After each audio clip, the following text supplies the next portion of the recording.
میں ہوں عمران یوسف. ہیڈلائنز اب جان چکے ہیں. بلیٹن کے آغاز میں خبر یہ ہے کہ وزیر اعظم شہباز شریف نے یہ کہا پاکستان کا ایٹمی پروگرام 24 کروڑ عوام کا ہے, اس پر کوئی سمجھوتا نہیں کریں گے.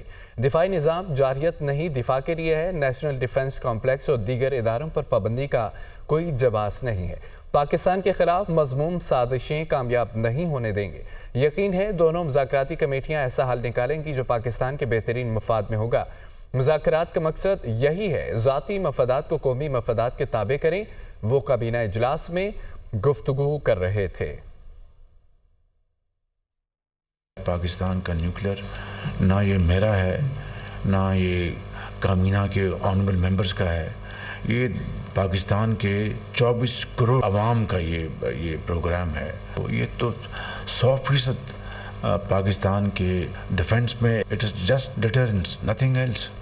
جو ہم پر پابندیاں لگائی گئی ہیں ہمارے جو نیشنل ڈیفنس کمپلیکس اور دوسری جو اینٹیز ہیں, اس کا کوئی جواز نہیں ہے.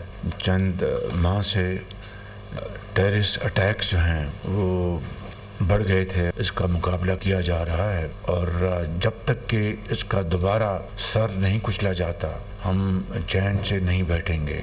مجھے امید ہے کہ دونوں پارٹیاں پاکستان کے بہترین مفاد میں پاکستان کو امن اور استحکام دیں گے انشاءاللہ. قومی مفاد کا تقاضا یہ ہے کہ ہم اپنے ذاتی مفادات کو قومی مفادات کے تابع کریں. کسی کی نیت کو پر شک نہیں کرتا. مجھے پوری امید ہے کہ یہ دونوں پارٹی جو ہیں مل کر کوئی ایسا حل نکالیں گے جس سے کہ پاکستان کے بہترین مفاد میں فیصلے کریں گے, تو انشاءاللہ اس کا ملک و قوم کو بے پناہ اس کا فائدہ ہوگا. امریکہ کا پاکستان میں ملٹری کورٹس میں 25 مجرموں کو سزا پر اظہار تشویش. 9 مئی مظاہروں میں فوجی ٹریبونل سے سزاؤں پر تشویش ہے. پاکستانی حکام آئین میں درج منصفانہ ٹرائل کا احترام کریں. ترجمان امریکی محکمہ خارجہ میتھیو ملر. برطانیہ پاکستان کے قانونی عمل میں دخل اندازی نہیں کرتا. برطانیہ قانونی کارروائیوں پر پاکستان کی خود مختاری کا احترام کرتا ہے. فوجی عدالتوں سے سویلینس کو سزاؤں پر برطانیہ کا رد عمل. پاکستان شہری اور سیاسی حقوق کے بین الاقوامی کنونشن کے تحت اپنی ذمہ داریوں کو نبھائے. ترجمان برطانوی دفتر خارجہ کی جانب سے یہ کہا گیا. امریکہ کا پاکستان میں ملٹری کورٹس میں 25 مجرموں کو سزا پر اظہار تشویش کیا گیا. 9 مئی کے مجرمان کی ملٹری کورٹ سے سزاؤں کے حوالے سے بیانات پر ترجمان دفتر خارجہ کا رد عمل سامنے آ گیا. کہا کہ پاکستان انسانی حقوق کے متعلق بین الاقوامی ذمہ داریوں پر عمل درآمد کے لیے پرعزم ہے. پاکستانی قوانین بین الاقوامی انسانی حقوق کے قانون سے ہم آہنگ ہے. پاکستان کے قانونی نظام میں شہری اور سیاسی حقوق کے بین الاقوامی معاہدے کی دفعات بھی شامل ہیں. پاکستان کے قانون میں اعلیٰ عدالتوں کے ذریعے نظر ثانی کی شقیں موجود ہیں. ملٹری کورٹ سے فیصلے پاکستان کے قوانین کے تحت کیے گئے ہیں جو پارلیمان کے بنائے گئے ہیں. رہنما مسلم لیگ نون بیرسٹر عقیل ملک کا یہ کہنا ہے کہ بانی پی ٹی آئی کے دور میں سبیلین کا ملٹری ٹرائل ہوئے, اب ملٹری ٹرائل کو حرام قرار دیا جا رہا ہے. ہم نے کبھی نہیں کہا کہ مذاکرات نہیں کریں گے. پروگرام دنیا مہر بخاری کے ساتھ میں انہوں نے مزید یہ کہا ہے کہ 2 جنوری کو پی ٹی آئی مذاکراتی کمیٹی چارٹر آف ڈیمانڈ پیش کرے گی. امریکی پابندیوں سے متعلق وزیر اعظم کا واضح بیان آ چکا ہے. جی ایس پی اے پلس کے حوالے سے دوہرا معیار نہیں ہونا چاہیے.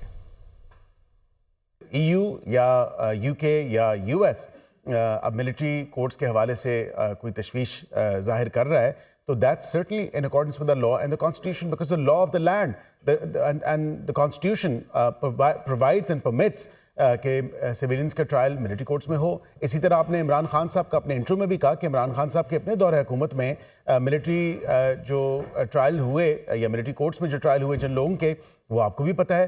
اس ٹائم کیا یہ ملٹری کورٹس میں جو ٹرائلز تھے وہ حلال تھے؟ ہم مذاکرات میں ود این اوپن مائنڈ جا رہے ہیں.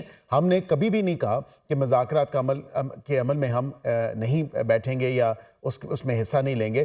یہ لوگ تھے جو 10 مہینے سے حصہ نہیں لے رہے تھے اور پھر کمیٹی تشکیل دے دی اور پھر بیٹھ گئے. اب ہم نے ان کو کہا ہے کہ یہ ایجنڈا اپنا لے کے آئیں, ان رائٹنگ لے کے آئیں, تاکہ یہ پتہ چلے کہ ایکچوئل ان کی ڈیمانڈز کیا ہیں. جو چارٹر آف ڈیمانڈز ہمارے سامنے یہ 2 پوائنٹ ایجنڈا جو پیش کیا, اب میرے خیال سے وہاں سے اس سے زیادہ جو ہے اصل جو وجہ ہوگی جو دیکھنے کی ہوگی. میں نے تو اس کو بھی سپورٹ کیا کہ ان کو بالکل رسائی دیں اس کمیٹی کو, جا کے بانی پی ٹی آئی سے ملے, تاکہ the cat should be out of the bag. We should know what he's actually asking for, and I think we all know what he's asking for.